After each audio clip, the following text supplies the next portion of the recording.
Hari Jumat, alhamdulillah, perbanyak salawat kepada Nabi Muhammad sallallahu alaihi wasallam. Ada yang bilang Nabi itu kan orangnya lembut, orangnya pemaaf, orangnya tidak mudah tersinggungan.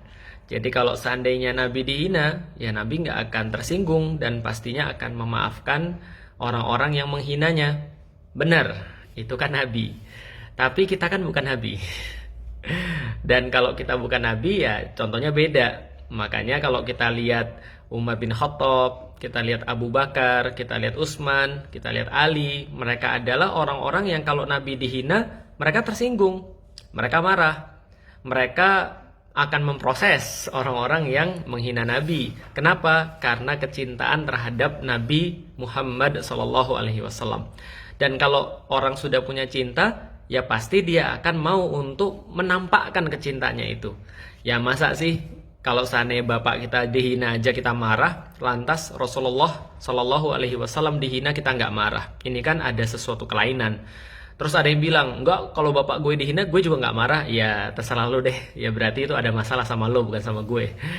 Yang berikutnya ada lagi yang bilang, itu kan bukan karikatur Nabi. Kan mereka nggak pernah ngeliat Nabi. Kalian juga nggak tahu Nabi. Jadi ya ngapain tersinggung, itu kan bukan karikaturnya. Gini deh, coba nanti besok kalau misalnya kita punya teman ya, kita kasih teman kita gambar cabe, lalu bilang ini anunya bapakmu ya. Kalau nggak palanya di sliding gitu. Kenapa? Ya karena penghinaan itu ya nggak harus pakai gambar asli. Lagian kalau seandainya itu gambar asli ya nggak ada masalah gitu loh maksudnya. Tapi kan justru karena tidak ada satupun yang bisa menyamai Rasulullah, justru itulah kemudian ketika digambarkan, apalagi digambarkannya dengan yang sangat ekstrim gitu ya, dengan sangat menjijikkan, dengan sangat misframing itu, maka ini menjadi masalah besar. Makanya kita harus tahu jangan sampai kita ikut-ikutan. Tapi ya memang inilah yang namanya Allah, cara Allah menunjukkan kepada kaum muslim.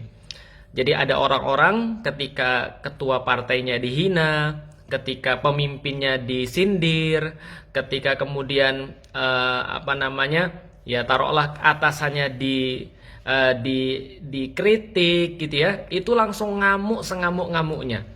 Bahkan sampai ngelapor polisi, bahkan sampai wah segala macam lah dilakukan. Tapi ketika Rasulullah Shallallahu Alaihi Wasallam dihina, mereka mencari-cari alasan. Intinya adalah kita tidak boleh marah, kita tidak boleh boykot dan segala macamnya. Boykot tidak menyelesaikan masalah dan seterusnya. Betul, boykot nggak menyelesaikan masalah. Tapi itu adalah yang paling ringan yang kita bisa lakukan ketika kita merasa sayang pada Nabi Muhammad Sallallahu Alaihi Wasallam yang sekarang sedang dihina terang-terangan oleh Perancis dan pejabat-pejabatnya dan pemimpinnya tentunya. Nah karena itulah teman-teman sekalian harusnya kita mikir dan harusnya ketika kita mencintai Rasulullah Sallallahu Alaihi Wasallam kita melakukan apapun yang kita bisa. Dan yang paling ringan adalah dengan memboikot produk-produk yang kita bisa boikot. Nah ini yang kemudian harus kita tahu. Allahumma sholli ala Sayyidina Muhammad. Mudah-mudahan senantiasa kita mencintai Rasulullah karena itu adalah bagian daripada cinta pada Allah Subhanahu wa taala. Yuk.